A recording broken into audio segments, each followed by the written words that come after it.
All right, let's just dive right into this. Welcome to The Explainer. Today, we're exploring an immense, honestly almost unbelievable architectural mystery, tucked away in the rugged basaltic hills of Maharashtra, India.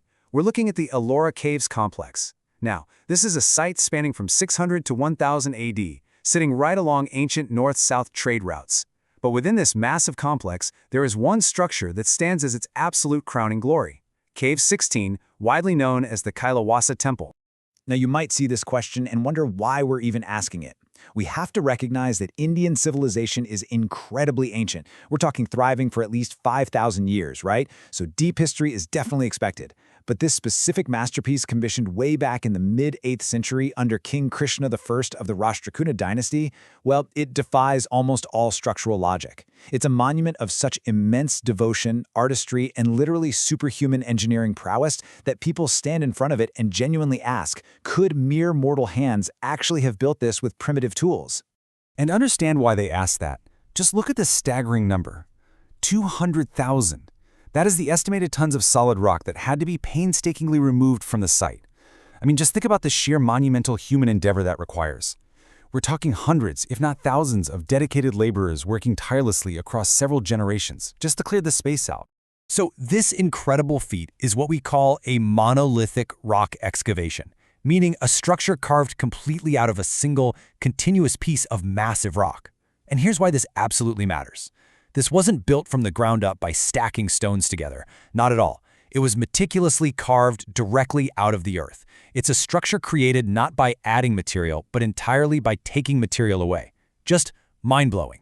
Which brings us to Section 2, the accidental rediscovery.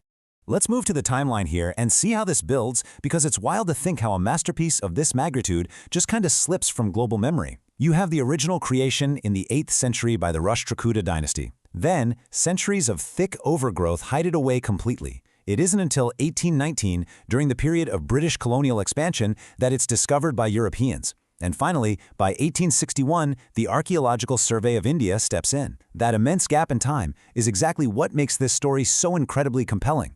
I absolutely love this quote. A lot of archaeology that gets done doesn't get done because of a targeted search. It perfectly captures what happened in 1819.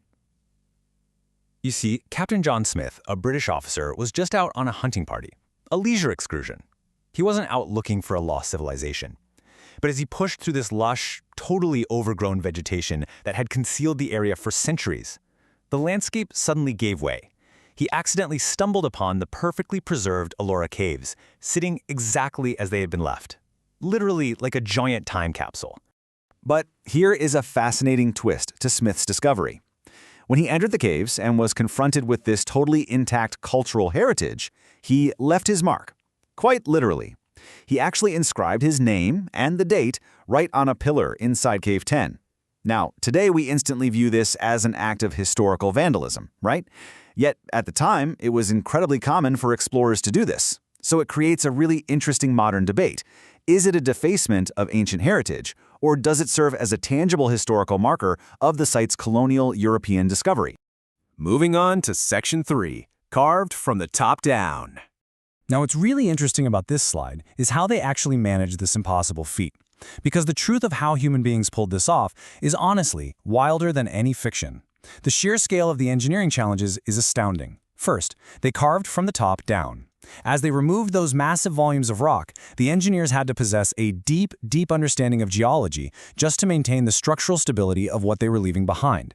Then, they actually incorporated an ingenious drainage system into the design to prevent water accumulation during the region's incredibly heavy monsoon seasons. And finally, they strategically placed openings to let natural light flood the interiors and to keep air circulating for the thousands of devotees. Just brilliant. You have to realize this wasn't just some flat excavation. It was a really rare vertical expansion in rock-cut architecture. King Krishna I commissioned this specific design to emulate the sacred Mount Kailash, which is the mythological heavenly abode of Lord Shiva. Because of that, it has this elaborate multi-story design. Every single floor is intricately adorned with statues and carvings that bring Hindu mythology to life, creating a literal heavenly abode right there on Earth. So the crucial point is really understood when we make a quick comparison. Many of you are probably familiar with the ancient city of Petra in Jordan. Petra is incredibly famous for its stunning facades carved right into the rock face. But behind those facades, the interiors are relatively plain. The Kailasa Temple goes a massive step further. It isn't just a facade, it is a fully realized, three-dimensional excavation. Entire floors, columns, and ceilings are ornately carved and completely decorated, both inside and out. That brings us to Section 4, Myths, Aliens, and Tunnels. Now, because this structure is so impossibly complex, it naturally invites a lot of curiosity. And you know how it goes. Where there's an unexplained ancient mystery, captivating fringe theories are absolutely sure to follow. First, there's the idea that the sheer precision required back in the 8th century hand-said extraterrestrial intervention, or maybe some lost, highly advanced ancient technology. Second, local legends have long speculated about a network of secret underground escape tunnels used during invasions. And third, that the temple was perfectly aligned with celestial bodies to harness cosmic energies during solstices. But looking at these objectively, thorough archaeological investigations haven't confirmed any of them. The natural rocky terrain actually makes extensive tunnels highly unlikely, and concrete evidence for those celestial alignments remains pretty elusive. And this brilliantly illustrates where the experts stand. Despite all those theories, the archaeological consensus points firmly back to unmatched human ingenuity. Scholars believe that while the construction techniques are absolutely mind-boggling, they do align perfectly with known Indian rock-cutting methods of that era. So it's a testament not to aliens, but to what generations of highly skilled human beings can achieve with absolute unwavering dedication. All right, on to our final section, preserving a masterpiece. This brings us right up to the modern day. How exactly do we keep this 8th century marvel standing, so that future generations can stand in awe of it? Well, the preservation actually started quite early, with pioneers like James Burgess and later Ghulam Yazdani. These early scholars recognized the immense value of the site right away. They meticulously cataloged the sculptures, the intricate iconography, and the architectural styles. Their extensive reports and books remain invaluable resources for us today, ensuring the historical accuracy of the caves is preserved on paper, even as the physical rock faces the relentless test of time. And make no mistake, that physical rock is certainly under threat. Since 1861, the Archaeological Survey of India has been battling dual pressures here. On one hand, you have natural elements and the steady march of time causing erosion.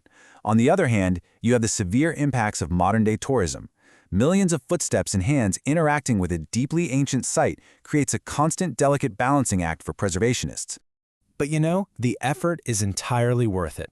Recognized globally as a UNESCO World Heritage Site, the Ellora Caves and the Kailasa Temple continue to serve as a literal gateway to India's illustrious past. The ongoing preservation efforts are just absolutely crucial to ensuring that this architectural genius, this unmatched display of ancient devotion, remains a source of education and wonder for us all. Which leaves me to leave you with this final, provocative thought. If a structure requiring the removal of 200,000 tons of rock could sit entirely hidden under vegetation until a hunting party just blindly stumbled upon it in 1819, what else is out there? Seriously. What other ancient, mind-bending marvels are still hidden just beneath the earth, silently waiting for the next accidental explorer? Thanks so much for joining me on this explainer. Keep your eyes open and never stop learning.